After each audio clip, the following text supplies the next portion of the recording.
Welcome, friends and family. Welcome to another edition of Just Reasoning Live, the show where we are here to amplify your voice, the voice of the Caribbean community, the voice of the Black community, and just reason about some things. So, as we do before we start the show, we're just reasoning about a couple of things. Jolie, was talking about selling wipes or something. What's this? What's this about Dettol? What's going on there? Yeah, so the next time I take a trip, I'll be sure to bring back some because Lysol made it publicly known that they won't start reproduction on wipes until next year because the demand is so high that they can't even complete this year with production. So Dettol sell wipes. So Yes. next time you go So to we Jamaica, found out. you're going to come back with a case of Dettol wipes, and we are going to lock the city. Hey, SRP wipes, let's do it. Family, how things? Everybody good? Yeah, man, we're good. Man. So before the public join, we're just talking about setting up a fish clash, an official fish clash. There is no competition. Between Tex mom and Jojo's mom. I will be the judge.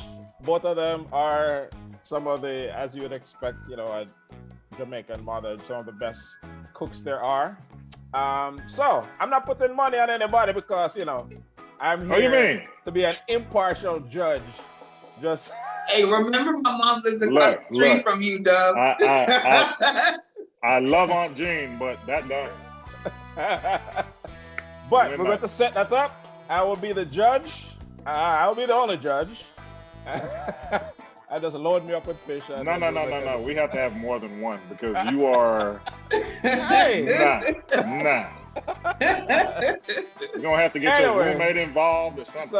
Look, I was gonna say, yep. So, stay tuned on SRW. Yeah. So on a future edition of Just Reasoning, we're going to have the official fish clash, fish off, whatever you want to call it. Escovitch fish. I got my money on the Jamaican. That's who I got. All right. Well, you don't want to even start about these oxtails over here. What? Well, I can be the, fish can be the main event, and then after hours, it can be oxtail. Hey, so. Yes, I'm with it. All right, people.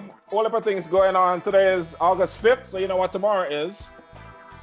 The 6th? Tomorrow is August 6th. Correct. Tomorrow is Jamaica's 58th birthday. 58th year of independence. How old I am, I remember the festival song, 22 year salute, we are no more like a youth, free country at 22. So that's a while back. So, we have, Jamaica has made so many strides and so much progress over the years. Everything isn't right, as we know. But, the good outweighs the bad. We're going to touch on a couple issues when we get to that part. But tomorrow, August 6th, we're going to celebrate Jamaica's independence. Black, green, and gold day, whole day tomorrow, and all week as we celebrate the country that has made us who we are. So, yes, Jamaica independence. All right, couple topics before we get into some of the heavier topics. What to call this? I trying out these new words for these segments. So like the early topics, what you got? Running through some headlines. Call it early warm. Early juggling. All right. Early juggling. For those who don't know the dancehall scene, when you get there, early juggling dancehall is like 2:00. Right? AM. Unfortunately. Yeah, AM in the morning. You just kind of playing some chill music and people just kind of walk. That's back when outside was open, back when we used to actually go outside of our house. So this first segment we call early warm. How you like it? You like early warm? Yeah, I can dig it. Go on. All right. Yeah. Yeah, we can take a vote from the people, but early warm it is. All right. What you say, people? What you say? Early warm? Early warm. I do it. Just pin a poll right down there on the live. Yeah. Exactly. Should it be early warm? Should it be, we have to do something that's innate to our culture. We can't do all kinds of other things that other people do. But you know, we True. come out of dancehall, so it's run the dancehall thing same way. Anyway, so sports. I know, Jolene, that's your favorite topic, but this is an issue, you know, kind of, you know, related to sports, but it's beyond that. Jonathan Isaac. I didn't know his name before. He plays. Once I tell the story, you'll know. Okay. So he plays for the Orlando Magic, and so the NBA just start back like last week or something like that. And you know, as most sports have been doing, they have done something to recognize this movement. I know. Yeah, I know now. Yeah. I didn't know his name. Exactly. Yeah. And Probably probably most people didn't. I'd never heard his name before this incident. Yeah, but I know the story. Yeah, go ahead. So of everybody, you know, all the NBA players, NBA is probably what 90-something% black, and the ones who are not, you know, are solidarity with the cause. There's one player, one black player is the only player who did not kneel during the national anthem. But for everybody and all the teams playing, so you see all the players on their knees, you know, and wearing Black Lives Matter shirts. He's standing up, holding everybody else's hand while they are on his knees, and he's standing up, and he's not wearing a Black Lives Matter shirt. He just has on his Orlando Magic jersey.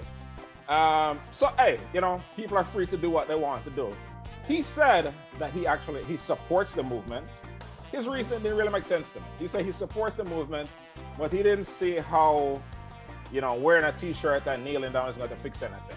You know, that's one perspective, but be solid in solidarity with the brothers would be my perspective. So that was the first part of the story. 2 days later, they had a game, and he blew out his knee. Season done. God don't like ugly. Yeah. You know, look, I think it's unfortunate. No, definitely. Yeah, I don't. That was in jest, but yeah.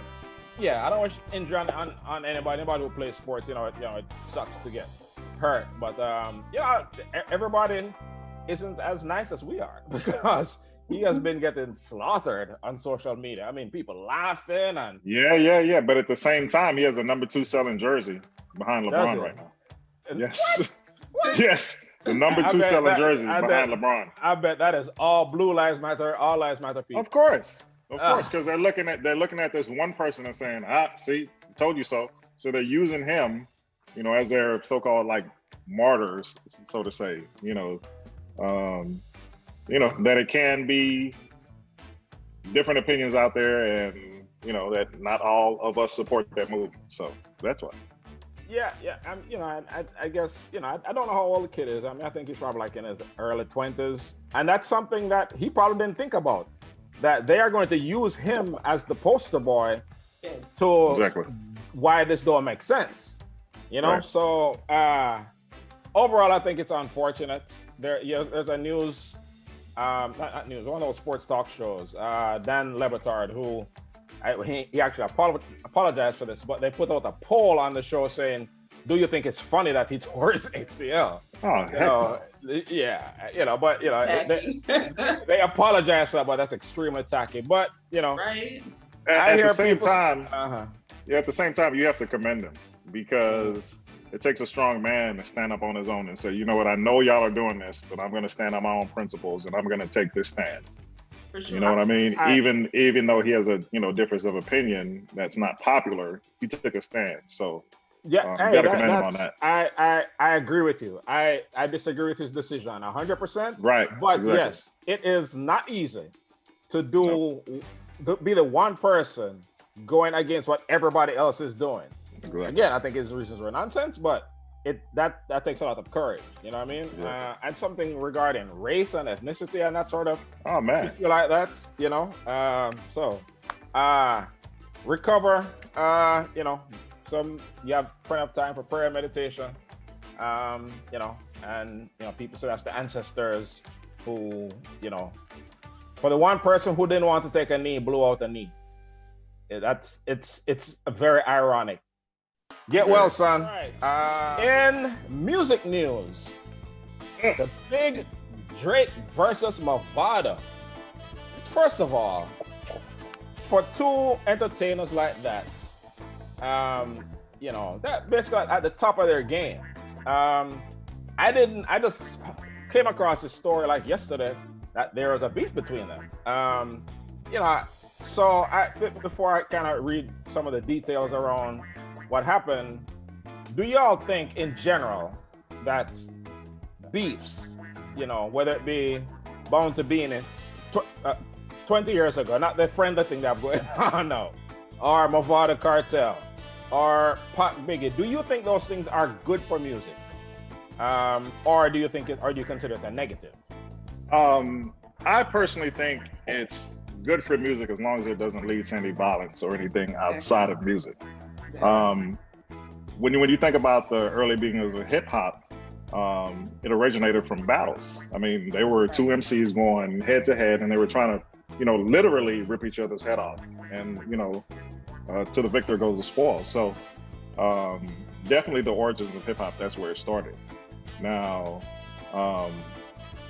well, I'm gonna let you talk about the beef before I even get into more stuff, because I did my research after you mentioned that to me a little bit earlier. But yeah. Yeah, okay. Before I speak my piece, what do you think, Joe? So I definitely agree with Tex. Like perfect example is East Coast, West Coast, Pac and Biggie, to the point where it was spilling over into gangs against gangs and people killing each other in the name of Tupac or Biggie or what have you. If they keep it lyrical the way it's supposed to be, and it's entertaining and it makes you think, then yeah, by all means, some healthy competition is good for the culture, for music. But when it gets violent and stuff like that, no, it's ridiculous. I agree 100%.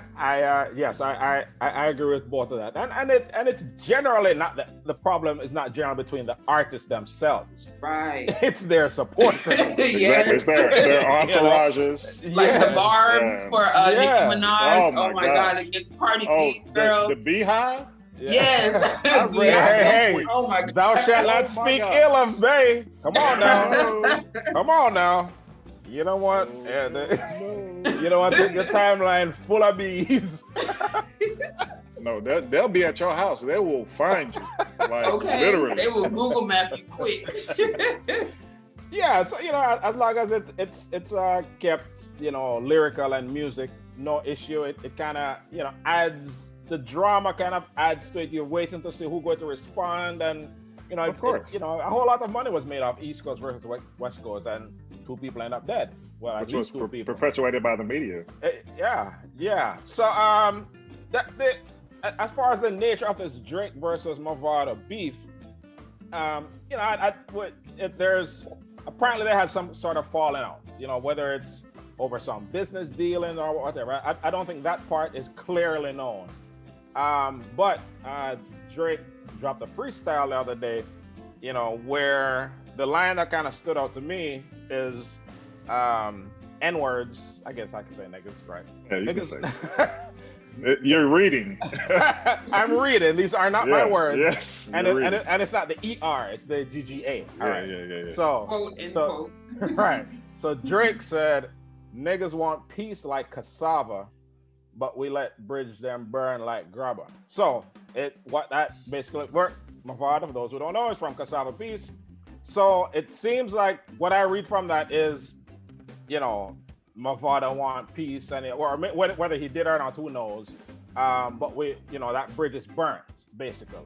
And you didn't explain what grabber was, but grabber, yeah. It's not that kind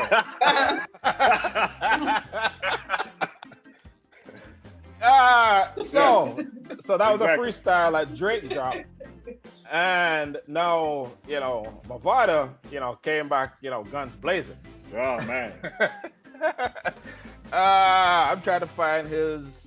So let me find the lyric. You can't talk about it. I went to even go look at the lyrical content, and then I found actually where he voiced it. Yeah. And Mavado is just mad for just, he's just angry. There's something I there. want to give him a hug, bro. Yeah. Like, David Brooks. Is it that serious? Yeah. So what is the line? What's the line himself about? dyke trying, but you'll never be a yard man. But the lyrics of the song are one thing. But he made an Instagram post, Mavado, saying, dancehall is my job. I've been a superstar for over 15 years and created countless hits. You are not from dancehall. You have no power in dancehall, and everybody know who introduced you to dancehall. So don't feel like you can come disrespect Gullet. Take that out of your brain and don't do it again, right? And there's a lot more. But, so now everybody's wondering, what's going to happen next? Is Drake going to respond, or am I just going to say I'm above that and move on? Right now, Drake has an L. Right now, just lyrically right now, he has an L. You know what I mean? So yeah, one of many. Yeah, well, he didn't respond to that, but yeah, I think he was talked out of responding to that one. I listened to both, and while I did hear Drake's song a couple weeks back, and I did hear that lyric, I didn't think it would lead to this. Yeah, so clearly it's about more than that lyric. Yeah, because after you mentioned it, I kind of did some research, and one article said, because basically, I think in 2010, Drake and Mavado did a video together, one of Drake's songs. It was a good video, movie video, and everything. Mm-hmm. And so they said that Drake's beef with him is that he donated $25,000 in the hands of Mavado to create some kind of rec center in Cassava Peace, and that never materialized. Mm. So that's they say.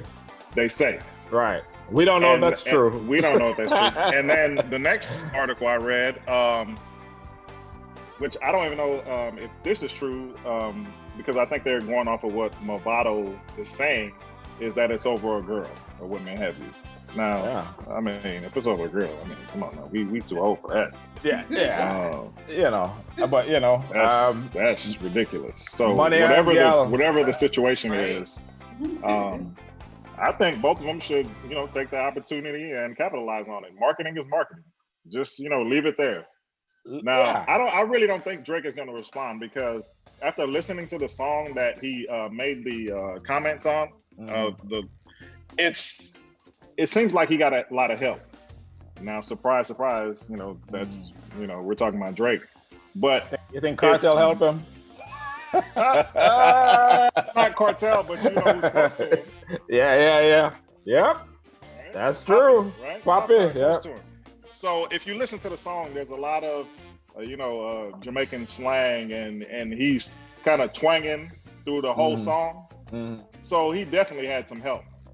And the other thing I thought about is, like, what does Drake know about Cassava Peace? I mean, that's not hard for him to know. I mean, if he's been around them, Toronto is pretty West Indian, right? So if he's from Toronto his whole life, and he's spent time in Jamaica, and him and Mavado were boys. I just think with that whole song, I don't know, there was a lot of help. Yeah, there was a lot of help there. Yeah, and, to put things in context and right to make it make sense and to flow and things like that. Now, when I listen to Mavado's song, he's just angry. I'm just like, come on, dog.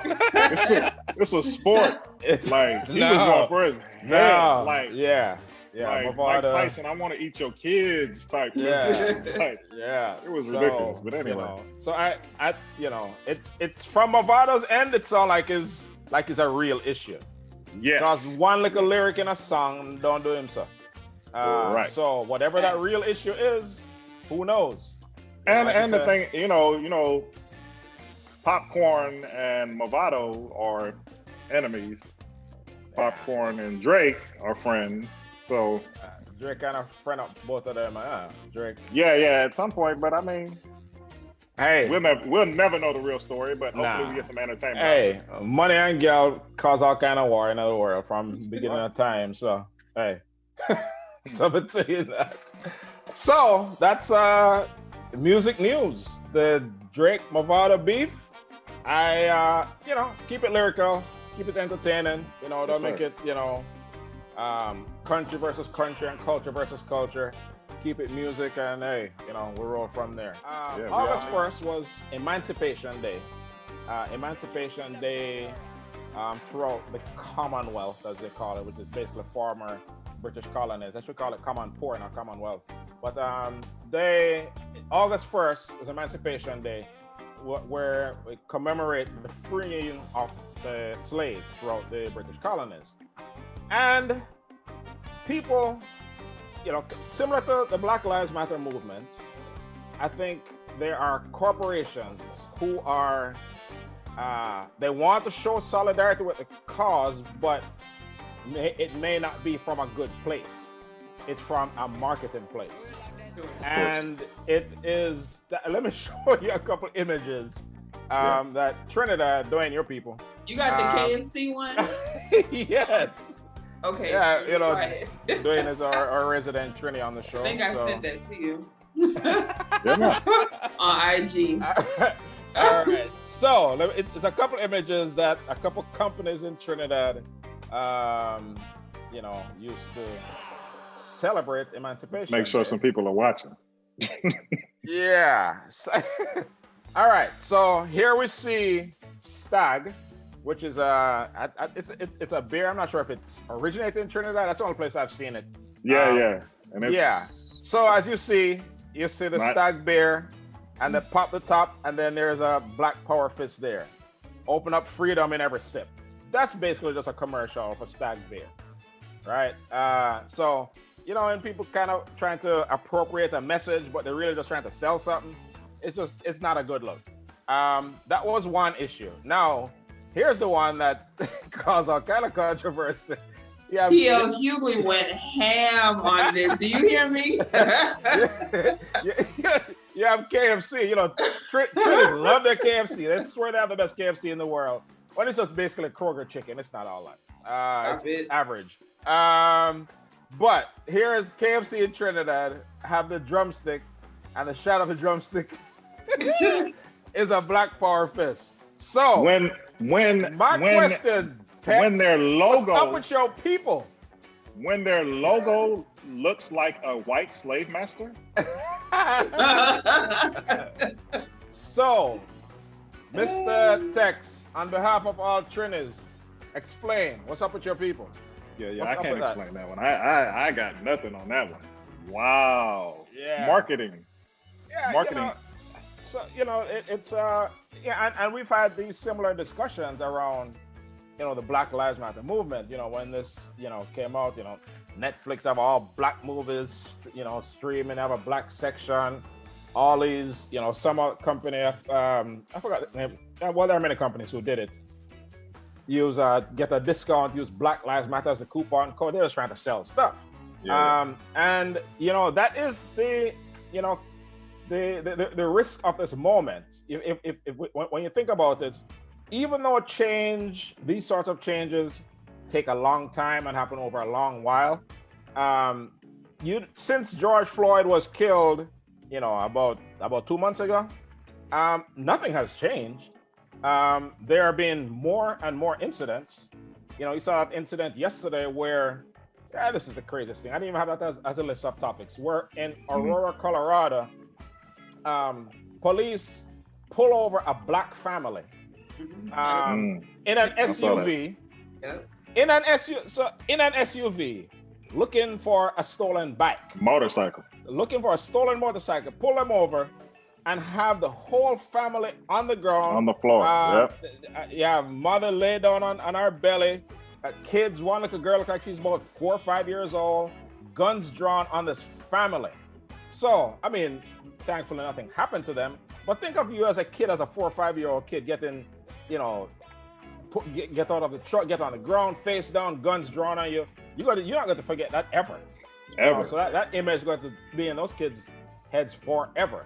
You know what I mean? So things haven't really changed, but people still trying to make a money off it. Selling Black Lives Matter stuff, doing Black Lives Matter promo, and we've said this on a few shows. We have to, keep the main thing. Keep what this is really about at the front and center. While people trying to, appropriate things and make a money off it, we have to, the struggle continues. Yeah, right now it's trendy. It's a cool thing to do. So everybody's piggybacking off of it. what's going to happen in about a year? You know, where's the movement going to be then? So that's what I'm curious to see. Yep. Now let's jump into a few issues. As I mentioned, August 1st was Emancipation Day, and that was this past Saturday. On Friday, the Jamaica Supreme Court, so I'll call this one a dreadful decision. Play on words here. You know, in the Good job, Dub. Yeah, there you go. You know, in the U.S. history, they had the Dred Scott case, which was a very important case in in the U.S. history. Here we have the Dreadlock case. Hey, I have all kinds of these puns. Anyway, I'm so through. So it's all right. So the issue here is in 2018, a young girl, she was 5 years old at the time, going to Kensington Primary School outside of Kingston, was told that in order to attend the school, she had to cut her dreadlocks. Right? So this family, they're not Rastas, but they wear dreadlocks. The mother and the father and the little girl, they wear locks. And so they decided to take it to court. And so that was 2 years ago. And they took it to court. And in the meantime, the court basically said, file an injunction that says she is allowed to go to the school in the meantime until a decision is made. So the decision came down Friday, the day before Emancipation Day, as of all days. So so there are a whole bunch of things about this that don't make sense. But let me read a line from the ruling, and we'll get to just talking about Jamaican classism and systemic racism and colonialism, which is what this reeks on. So all right. So here's what the judge wrote. The school, through its then principal, indicated that her locks are prohibited as there is a possibility that the hairstyle would lead to a lice or junja/mold infestation. The objective of creating a more controlled hygienic environment is important to the proper order and effective learning at the school, and does not prevent the claimant from enjoying religious freedom and the expression of that religious choice and cultural ethnicity to which her parents subscribe in their household. So, people right now, like dreadlocks and Rasta is like to many people, it's a fad, it's a trend, right? People don't really understand, historically, the fight that Rastas have gotten in Jamaica, where this, where that started in the Western world. Or the origins of Black spirit. Yeah, and so you have, and that stereotype, and the fact that and here's what makes, many things don't make sense, but the school says if they were Rastafarian, then they could go to the school. So the hygiene and the lice and junja is not an issue if they're Rastas, but because they are not Rastas, then the problem is the hygiene. So there's this whole thing, going from back when I was living in Jamaica about, Rasta, all dirty Rasta, and they're unclean and what have you. And so what we see is the problem with this came way before this went to court. The problem is the mindset, that uptown mindset within, the bigger heads in Jamaica, the people who kind of run the place in big business and big government. They come from a certain mentality that kind of look down on, the rest of society. So, I tell people all the time, Jamaica is over 90% Black, so there's not like a big racism problem, but there's a huge classism problem. So the fact that this law even existed to begin with is just a demonstration of the persistent classism that has existed within Jamaica for a long time. So I have a lot more to say on it, but let me invite you into the conversation. All right, people, talk. So I made sure. I'm a Rasta still. Lord. I made sure I wrote down my notes because I didn't want to forget anything either, because I have a lot to say on this. But as you said, this particular situation was started back in 2018 when the little girl was 5. She is now 7, first and foremost. You cannot be denied entry into a school based off of your religion. So as you mentioned, they did not choose to wear locks because they practice Rastafarianism. Excuse me. It's the style they choose to wear.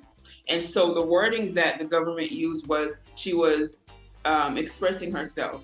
The school also used that term as well, that they did not agree with or cannot allow her to express herself that way for whatever reason. They brought up lice and, like you said, possible mold or what have you. But a lot of people are saying, don't take it out on the government, because the government is just doing their job. If you're going to be mad at somebody, be mad at the principal, because this is the rule that she has put into place for her particular school.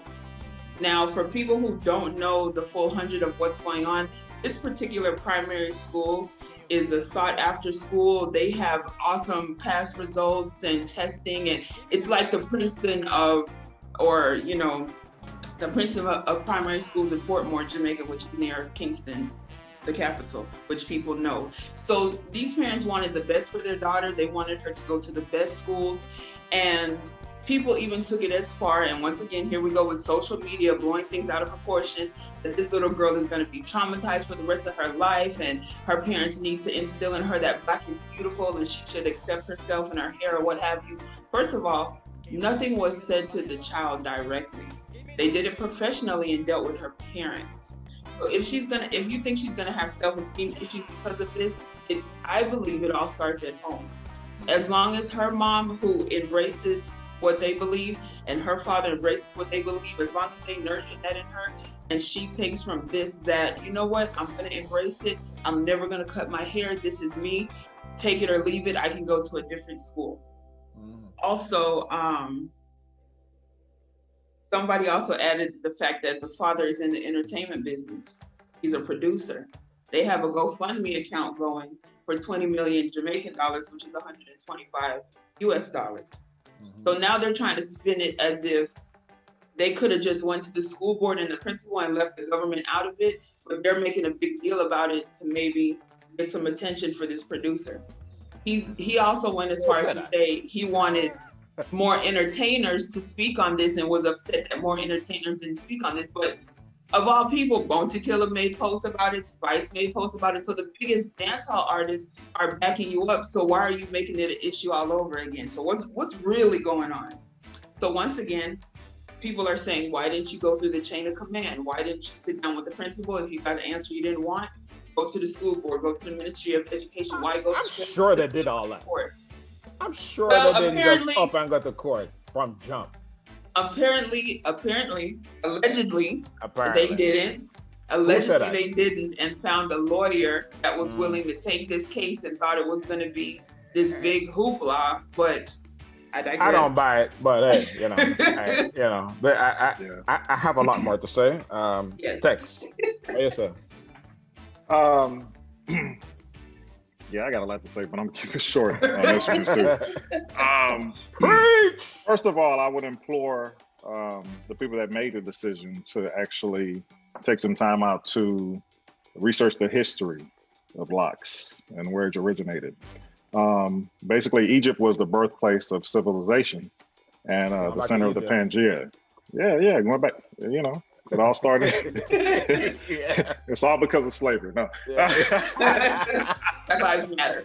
Yeah. But even going back to Egypt, they have found mummies that have had locks wrapped around their whole body to their feet.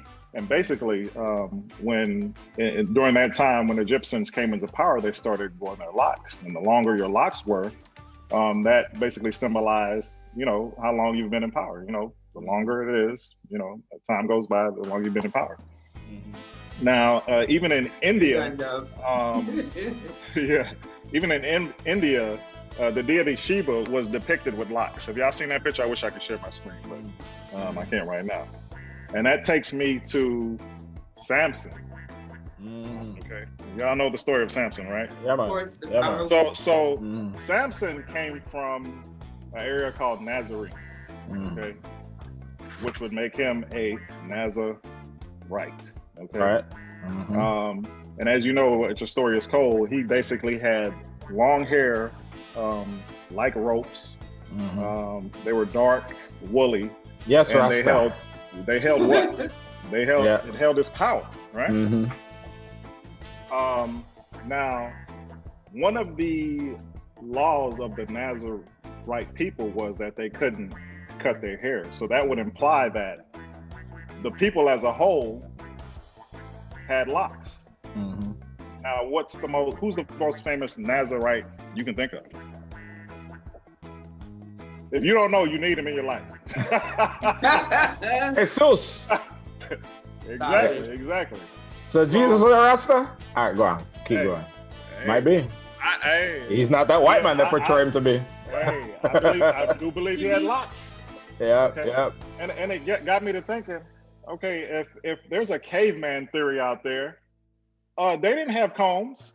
They didn't have perms. Exactly. If you can't comb your hair, they didn't have wigs. So if Yep. you didn't comb your hair, guess what happens? That's how your hair grows. It naturally locks. Yeah. Okay. So, like I said, I can go on and on about that, but I implore those individuals, do your research. Okay. It's one of the most natural hairstyles there, and as it goes for Jamaicans, anywhere you go in the world, and you see somebody with locks, you automatically associate them with Jamaica and Rastas, right. Whether they practice the religion or not. Take advantage of it, okay? Use it as a positive. I know there's negative connotations associated with it, but use that. To me, it's a positive, and make it more positive. Don't, like Chris said about the classism, don't make it more negative than it is. Take the positives and groom it, grow it. Make it something bigger than what y'all are depicting it to be right now. Yeah. So I saw a few people saying the same government that basically used Bob Marley's image, use all sorts of Rasta in tourist board commercials to market and sell Jamaica, because they know that is one of the most easily identified characteristics of Jamaica, even though Jamaica is like 2% Rasta and most people don't have dreadlocks, but they know that to the outside world it is a great marketing. So it's good for us from marketing Jamaica, but we don't keep them dirty Rasta out of our school. I mean that's the mindset where that comes from. To touch on something that Jolene said, why are they fighting us in court? I have an answer for you. So here's what her mother, I need to show a picture of the family here now, look a bit. Beautiful family, by the way. Yeah, I was gonna say, it's not like they're not well kept. That's another thing. They some of them Rastas. All right. So, all right, let me show the picture, then I'll all right, so here's the picture. Here's the producer. Melanin just dripping. I look at this beautiful girl. This is the girl that the school said, you cut off your hair if you want to come to our school. And actually, there's a follow-up on that. Basically, since the story bus and all over the world, the head of the board of directors for the school said, okay, she can come. Yes, of course. Because they don't want like negative attention. All that heat. So they said they don't know if they're going to do it. But here's what the mother said. She's like, after 2 years of fighting, nothing has changed. This is no longer about my child and our family. We're fighting for all dreadlock Jamaicans. We're fighting for change. We're fighting years of colonialism, and we will not give up. So it's bigger than this one girl, and it is not just Jamaica, right? We had the issue here in Houston with Officer Lioness's cousin, where they told him you can't come to the school with your dreadlocks. And that got all sorts of attention. Celebrities got behind it. Dwayne Wade and Gabby Union and all sorts of where he was at the Grammy Awards or the Oscar Awards? Yeah, he was at the Grammy Awards. So there's an actual bill before Congress called the Crown Act. I forgot exactly what the acronym stands for, but Black people are getting all kinds of fights for wearing their hair the natural way, the way it naturally grows, afros and dreadlocks and all that. Getting all kinds of fights about it. So it's not about this one girl, this one 5-year-old girl, that they said, you know what, you have to cut off her hair if you want her to come to this high achieving school. It's straight nonsense. So that actually, when I think about it, it brings me back to when I was in Trinidad last year, doing what? Yeah, doing training or resident training on the program. Proud of it. So I was reading the newspaper one day, and I came across this article, which I never really thought of it this way, but it was talking about not Jamaica, it's throughout the Caribbean, how the Caribbean education system is set up based on colonialism. It's set up to create to keep the wealthy and to keep the poor in their place. And so what that comes down to is, and I don't know if this has changed, but when I was in Jamaica, I think they've definitely changed it since. That's what we call the common entrance exam, where when you take the common entrance exam, and you take it like when you're 10 years old, and first of all, if you pass the common entrance, for one, it's in the newspaper. So, and if you don't, the big deal. And if your name is not in the newspaper, then everybody know you didn't pass. You'll get beaten. And based on that test, if you pass, you get to go to certain schools. If you don't pass, you go to other schools. So think about trade schools. We're basically sitting up along that path. And again, it's from you're like 10 years old. And so you kind of and obviously when you go to that certain high school, then there's certain colleges not going to accept you if you don't come from certain high schools. So just kind of, from your 10 years old, steering you along a certain path already. And they're like, that's from a colonial mindset where you have the upper class, the upper heads who are going to run things, and you have other people who are going to work for them. And so this is, as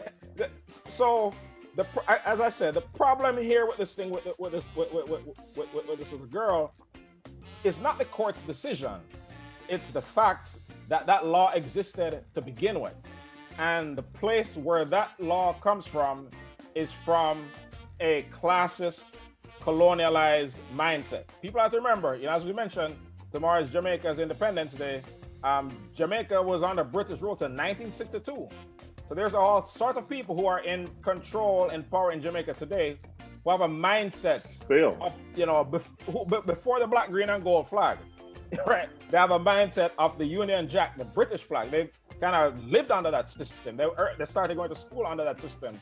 And it's under that system where, Rastafari, who they were, fighting oppression, fighting against the Babylon system of imperialism and what have you.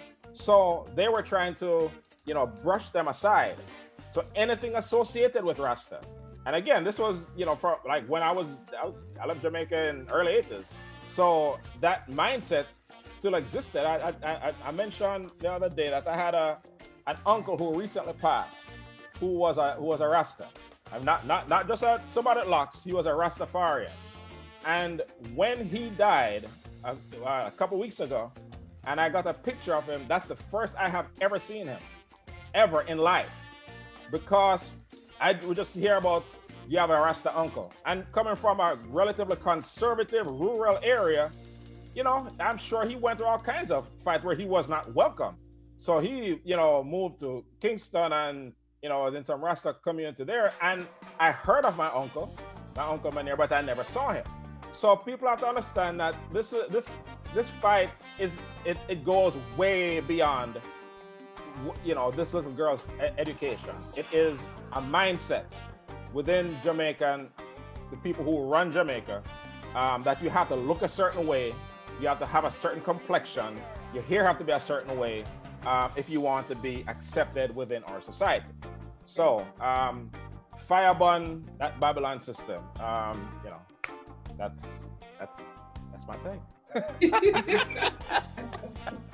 And this is all against a religion that teaches spirituality, discipline, and a healthy lifestyle. Come on now. You know what? I'm glad you said that, because when you think about it, what they call, you know, organic and, you know, all that stuff, Rasta's been on this. Rasta's been on living a certain way and you know, eating what you grow and not putting certain things on it, and you know, healthy living. I mean, look, you know, we're all Christians here, but I you know, I admire a lot about Rastafari, and I read a lot about Rastafari. Just understanding the way that they live. There's something for I've heard about all kinds of healing for all sorts of different things. You know, that Rastas have been on this for a long time. You know, there's healing just in the natural herbs. Yeah, they basically think that for every ailment, there's a plant or a root or something out there that can cure it, fix it, or may have you. They live off the land. Yeah, I 100% believe that. I don't believe that there is an ailment. I believe the cure for corona is probably in something in your backyard somewhere. Probably ginger beer or something. Look, you know what I mean? you know, just everything. Some Guinness or something. You know, we ain't. So you know, so Rasta, you know, it's about a way of living and a way of, you know, thinking and a way of being. It's a spiritual thing. You know, it's not really, you know, about that, you know, denomination and you know, religious order and that sort of thing. It's living a certain way. And again, when you think of the environment in which, you know, Rasta actually started earlier than I realized. It was in the 1930s. That movement started, so fully under British control at that time. And you think of the fight that Rastas had to go through during those days, and that mindset, it persists throughout Jamaica. You know what I mean? And throughout the world. And you know, black people getting all kinds of fight just for the way that their hair naturally grows. Like I get fight all the time for the way that my hair naturally grows. And you should. That big ass head. Hey, we gonna edit that out. As we come up here on Independence Day tomorrow, I heard this question asked a while back, and I'll ask it again here. We can talk about the challenges that Jamaica has as a society, with debts and you know crime and all sorts of things. So I've heard people ask the question before: is Jamaica better off being independent, you know, where you have to fend for yourself, or under the control, yet a monetary beneficiary of the empire? So, what do you think? Tough question. Now, when you say independent, if they were independent of the debts that they owe to several countries, yeah, I think Jamaica is basically in the hole. They're basically so far in debt, and you can tell that from their monetary value, that it's going to be impossible to get ahead. I mean, virtually impossible. But I do definitely think that on their own, with the right people in power and in place, it would definitely be better. Yep. Jojo Dancer, what do you think? Definitely agree. To piggyback off of that, like Tex said, depending on who's in power and with the right leadership, you know, I always say anything is possible. But yeah, I mean, yeah, right. You know, the way I see it, obviously my answer is going to be independence. It's basically, you know, you live under mommy and daddy's house, and you don't have to worry about a bill in the world. You know, everything is paid for.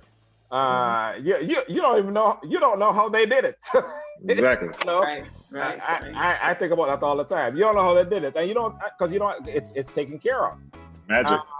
But so you can sit there and just live under that, you know, with everything taken care of, or you can get out on your own, embrace the challenges of the real world, learn and grow. So that's the way I see it. I think, you know, 58 years ago, you know, Jamaica, fought for their independence, but that comes with growing pains. That comes, coming from under the British rule. Now you have to, build roads and all these sorts of things. So you get into debt and all sorts of different things. And then, corruption and all sorts of issues, come into play. But obviously we are better off as a result. So it's one of those things where, everything isn't all good. But if you think of, just the progress that we have made as a people over the years, we have a whole lot to be proud of. So with tomorrow being independence, let me ask both of you, I thought you were about to play some Buju. All right, go ahead. Okay, hold on. Let me share my screen now. Oh, Lord. All right. Because no matter where in the world I go, I am a Jamaican. No birth papers I have to show, because I am a Jamaican. All right. Yes. We know. I won't testify about Buju today. All right. So, both of you, what are you most proud of in being a Jamaican? What brings you the most pride in being a Jamaican? You have to put on the national anthem in the background. Hey, Joe. Yeah, go Oh my God. Yeah, that would be nice. No, but so I always explain to a lot of people that my generation was the only generation in my family born outside of Jamaica. All of our parents, grandparents, aunts, uncles. So that's what we know. We are Americans raised as Jamaicans. And everywhere I've worked, every business I've been to, and I've talked to people, they say there's something different about me. I carry myself different. And that comes from my parents. My parents just raised me differently, and it's their Jamaican heritage, their background, their beliefs. My dad is all about, yes. My dad is all about self-discipline and, your morals and values. And my mom is the same way. And she's a devoted Christian. Right? No, excuse me. Imhotep Lamumba. Imhotep. Big up yourself. But I mean, my dad, for as long as I can remember, he instilled in me, number one, be a proud Jamaican. Number two, Black is beautiful, and America is nowhere for Black people. That's his opinion. That's why he left. So That's why he's right, but I digress. But yeah, I mean, I just love our culture, the food, the music. I mean, the people, the good, the bad, the ugly, and the different. I mean, I just feel a pride whenever I see somebody rocking our flag or listening to our music. Or, as everyone knows, I work at hotels. So this past weekend, we had a lot of guests from out of town, and my mask is the Jamaican flag. And so this African guy started singing Chronic's music to me and saying how much he loved Jamaica. And he was trying to holler. He was trying to holler. All right, go ahead. No, stop it. But anyway, but I mean, yeah, it's just everything about. Yeah. So you mentioned something there. As somebody, as a Jamaican who was born in Houston, Texas, and that is 100% attributable to your parents and how you're. Sometimes I forget you weren't actually born in Jamaica because you just exude Jamaica all over, and that's how you were raised, and so it was ingrained in you, and yeah, man. So Yep. Pick up on G and Uncle Burnett or whatever his name is. Imhotep Lamumba. Yeah. Texas, what you say? So for me, it's simple. It's just the culture. I mean, we have to think about about the impact we have all over the world. This small island. What's the population of Jamaica?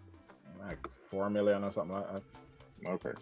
Comparative to the world, 3.5 million. I mean, anywhere in the world you go, you know, you see a Jamaican, you know a Jamaican. Our impact is just enormous. Whether it be our food, culture, locks, you know, whatever it may be, music. Yeah, well, the ballad one of them too. You don't have to dread to be Rasta. Remember that. That's true. That's true. All right. Bob Marley said it. But our culture is just one that's phenomenal and one of love. And, you know, that's what I'm most proud of. Yeah. So big up Aunt Denise and Uncle Barry, my godmother. So that don't mean we're gonna take it easy on the clash. You're done enough. Done. So who is Drake and who is Mavado in the clash? All right, anyway. So you know what, Doug? You look instigated. You know what? I'm gonna tell my mom. That ain't nothing new. Hey, as long as I get my fritters weekend. Anyway, but he gonna be the judge. The fruits of the labor.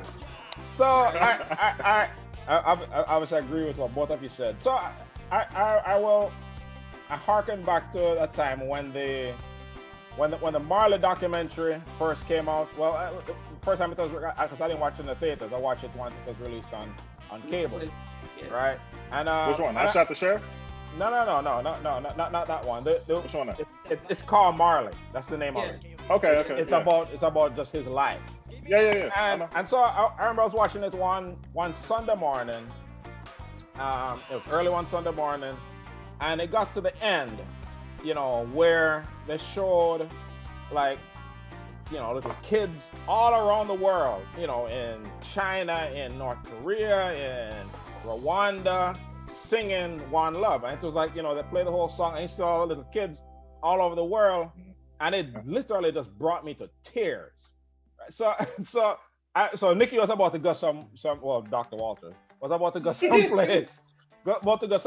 So she came upstairs, and she come up there, and I am just there bawling. And she's like, "What's wrong with you?"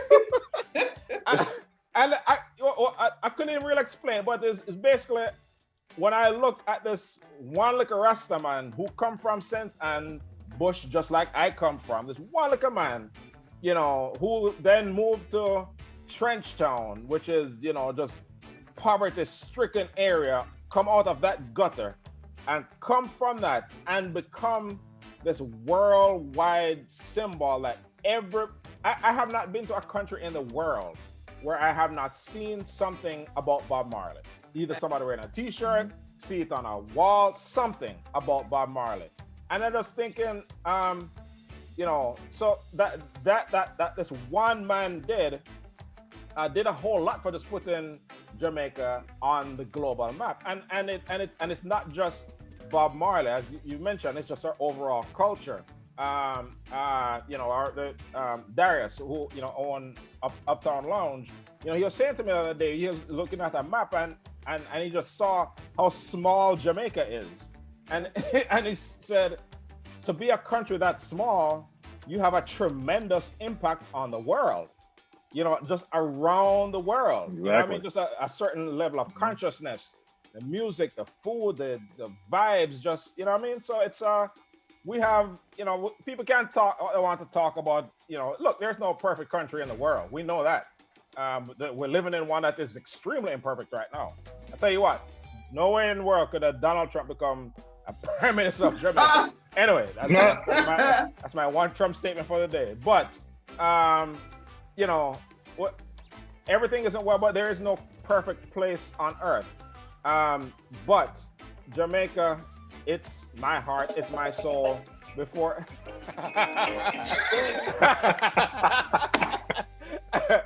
Before you know anything about me, you're going to know that I'm Jamaican. You're going to hear that before anything else. And we have a lot to be proud of. So tomorrow, August 6th, we celebrate Jamaica. We as we say, we look about with Talawa. We are small, but we've made a tremendous impact. So we, with pride, let's make this next 58 years even better. You know what I mean? So let's do all we can to make our home, the place that is in our heart, be the best that it can be. So I'll end on that note. Now we get to the final segment. So this is another segment name as we going off. The first one was early warm. The end, we call it liquor more. Right? Where you just give like a 1 minute. Oh, what do you think? You don't like liquor more? Yeah. Nah? Yeah. Can't go on. Can't go on? All right. Can't go on. Vote on that one. All right. Look at more. So this is where we just give a final, a 1 minute sentence or, just that sentence. Just say something that you want to leave some words of wisdom with the people and whatever is on your heart. Ladies first. Okay, I just want to remind everybody to just live in your truth and embrace it.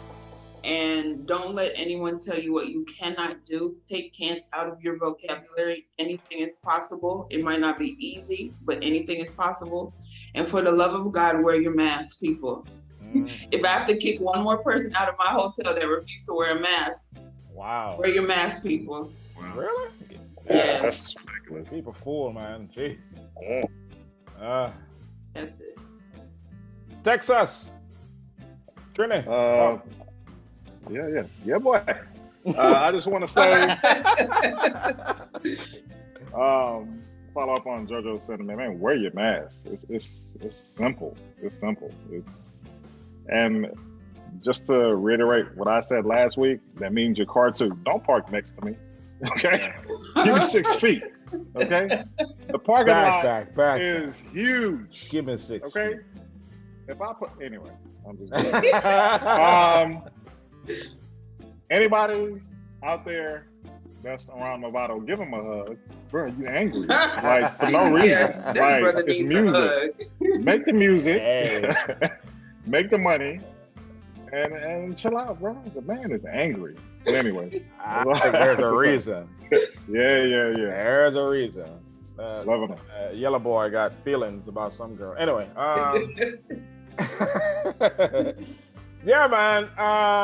So as we come to an end here. So we've had we had some good discussion here tonight about a lot of different issues, which we get to escape for a little bit because we're in the midst of some serious madness going on in this country and in this world.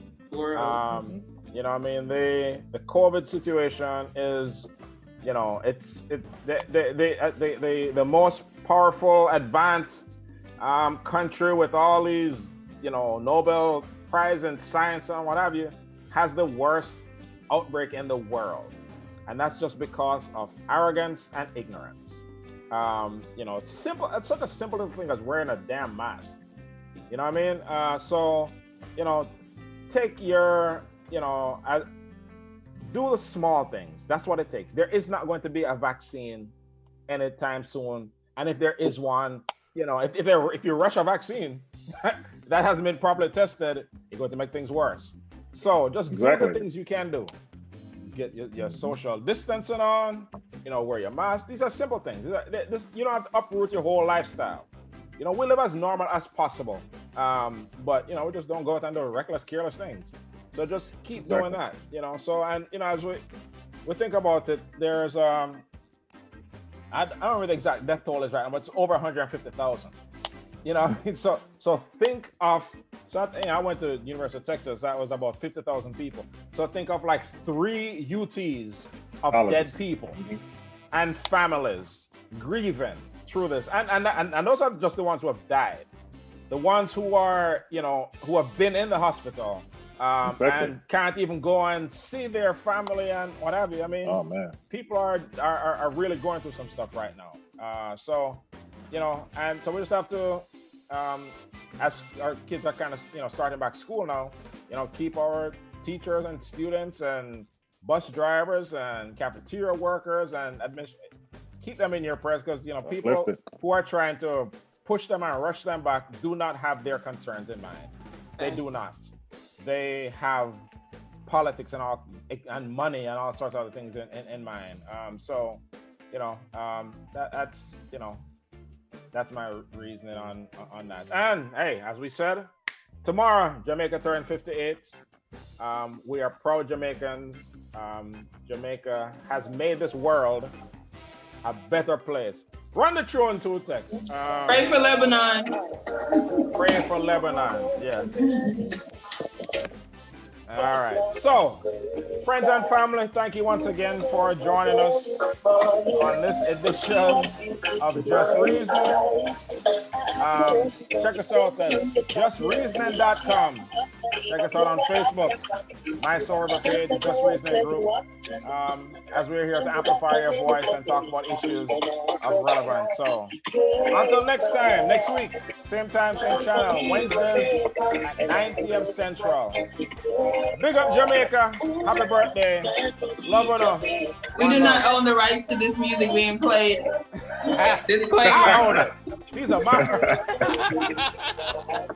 Peace.